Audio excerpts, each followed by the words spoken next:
So what's up kabayan? Welcome back to my channel. Madami ang nagtatanong kung magkano daw ang minimum wage dito sa Poland. So bibigyan kasagutan ko yan sa inyo. So tara, talakayin natin.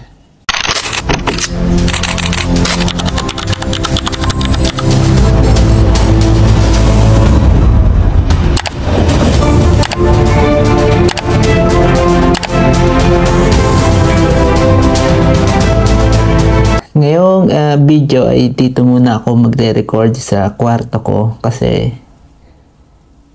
umuulan sa labas. So nakakatama din kasi malakas yung hangin at hindi maganda yon bilang isang creator. Hindi naman kasi high-tech, ganun ka high-tech yung camera ko ano. So balik tayo dun sa topic, sa katanungan ng ating mga kababayan kung magkano daw ang minimum wages dito sa Poland, ano? So, kada taon kasi mga kabayan ay tumataas dito, ano? So, ngayon, taon ay tumaas according dun sa boss ko. Pero hindi naman ako minimum, ano? Above minimum. Pero ang sabi sa akin nung isa nating kabayan na nagtatrabaho doon ay nakuha ko kasi, pinilit ko kasi siya kung magkano yung minimum at check ko din sa internet, ano. So, ang minimum wages sa Poland ngayon ay nagkakahalaga ng 30.5 or 30.50 zloty per hour, ano. So magkano ba sa peso ang 30.50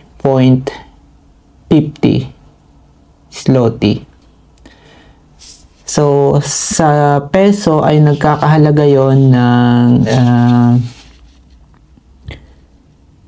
503 pesos, ano, mga kabayan. So medyo malaki na yon, di ba? Hindi ko alam kung magkano na yung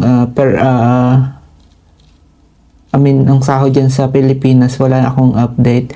Pero dito, ang per oras ay 503 pesos, mga kabayan.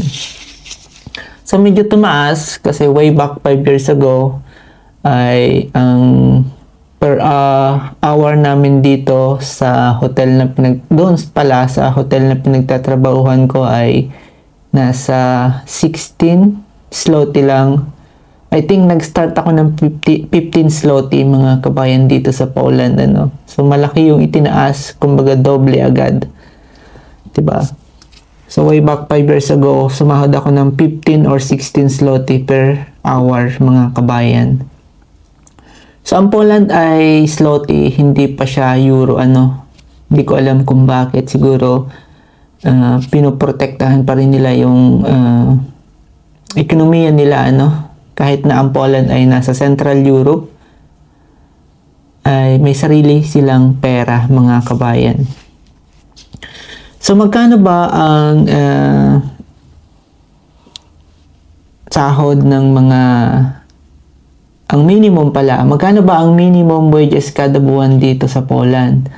So sinasabi ng mga kabayan natin na 4,666 PLN, ano, ang kada buwan na sahod dito sa Poland.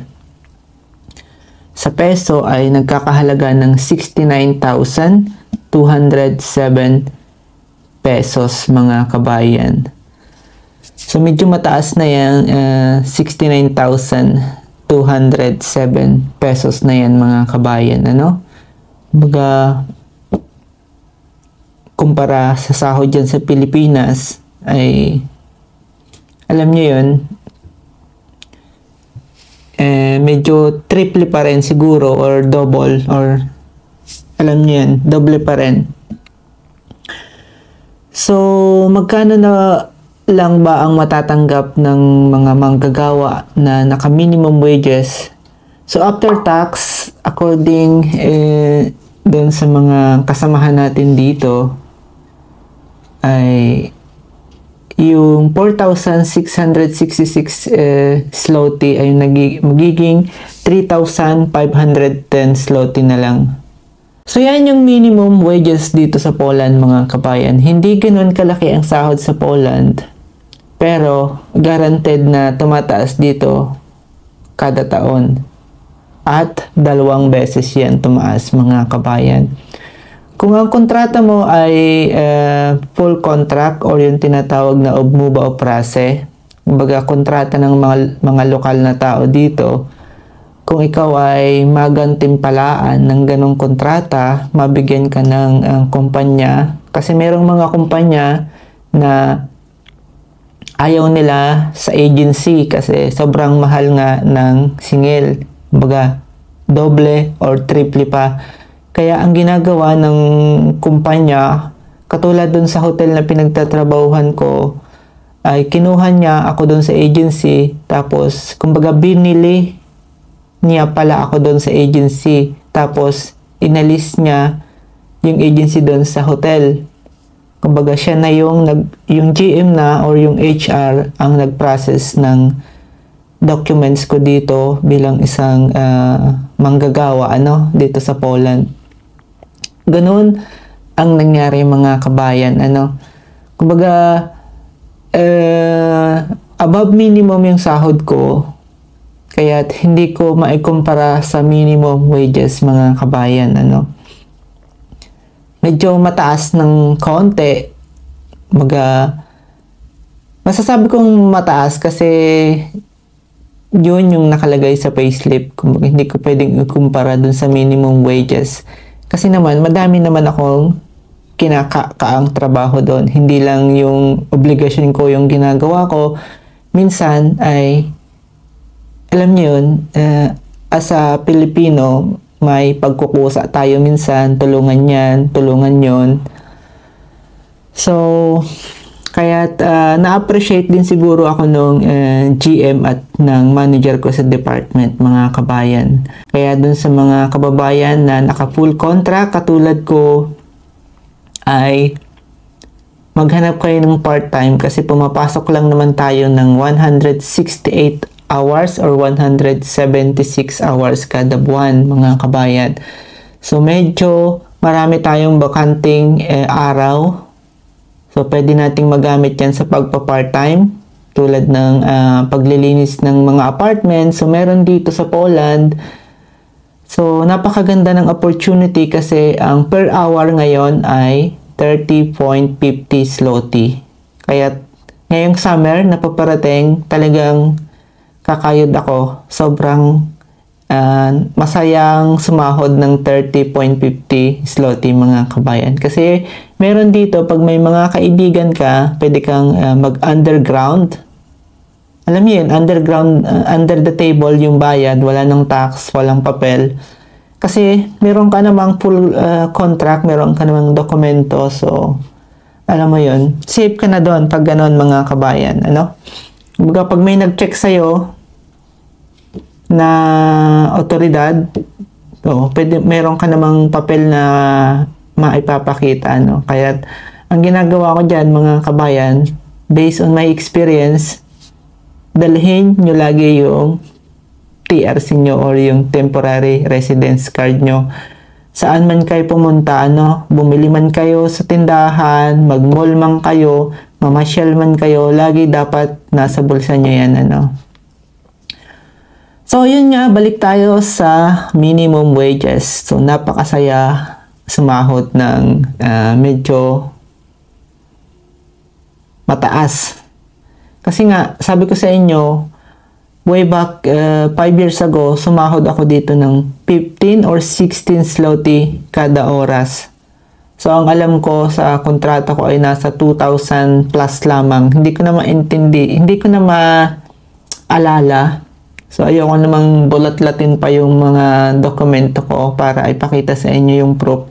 Pero tunay, so pwede kayong mag-check sa website kung magkano ang sahod sa Poland 5 years ago para maniwala kayo.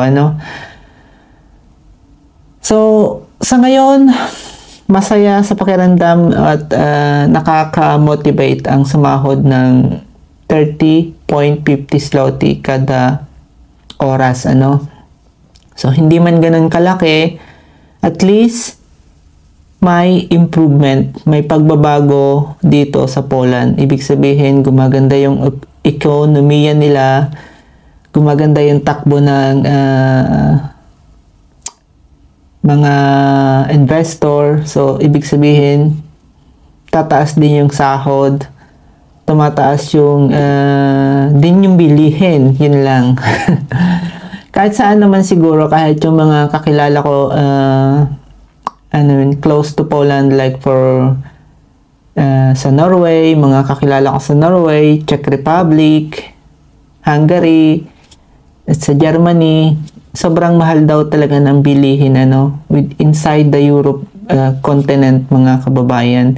Kahit sa Pilipinas, sabi ng mga pamilya ko, mga kabayan, ay sobrang mahal ng bilihin. So, huwag kayong tumingin sa cost of living. Ang tingnan nyo sa mga panahon ngayon ay yung safety ng katawan ninyo, sa pang-araw-araw nating pamumuhay. Kasi ang filosofiya ko, kapag malakas ka at safe ka, may kinabukasan ka pang maharap. So, bali-balita ko sa mga lokal na tao ay tataas pa sa mga susunod na buwan. This year, mga kababayan, So, 2025, maganda ang takbo ng ekonomiya ng Poland. So, tataas na naman ang minimum wages. Sana yung above minimum ay tataas din. Tumataas din pala, for sure, kasi tinaasan din ako ng boss ko ng nasa 400 zloty. So, malaking bagay yon kasi nagbabayad ako ng train. Alam niyo yun, nung transportation ko sa train. So, para sa akin, malaking bagay yung 400 zloty. So, nasa, na yon, kulang-kulang na, lagpas is 5,000 sa peso, Kaya, magtiyaga lang tayo, mga kababayan, yung mga kababayan kong nandito. Alam ko, marami ang kontrata dito ay per oras or yung kontrata na mandate contract.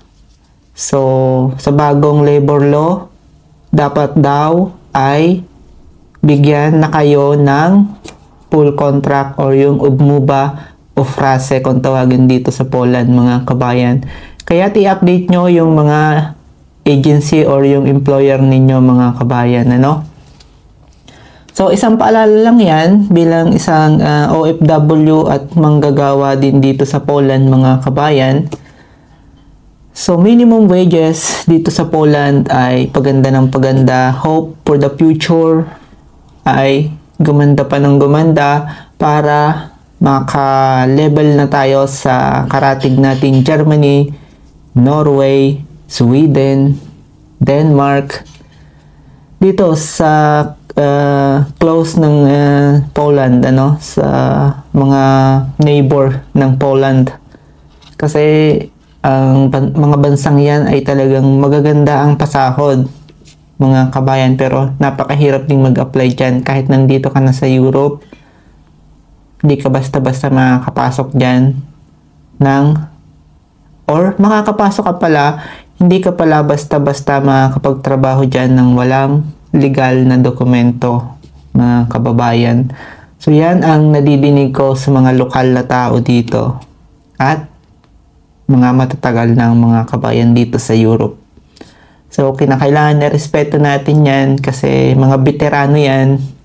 Kaya yung nasasagap kong impormasyon ay ipinaparating ko dito sa video na to kasi libangan ko ang gumawa ng video, mga kabayan, para matulungan ko yung mga bagong paparating pa lang nating kabayan dito sa Poland. So hopefully, mag-grow ako dito para makita pa ng iba nating mga kababayan ang pinaggagawa kong content at masagap nila itong impormasyon na to. So by the way, my name is Adrian. Hope makatulong tong video na to mga kabayan, and God bless sa inyo.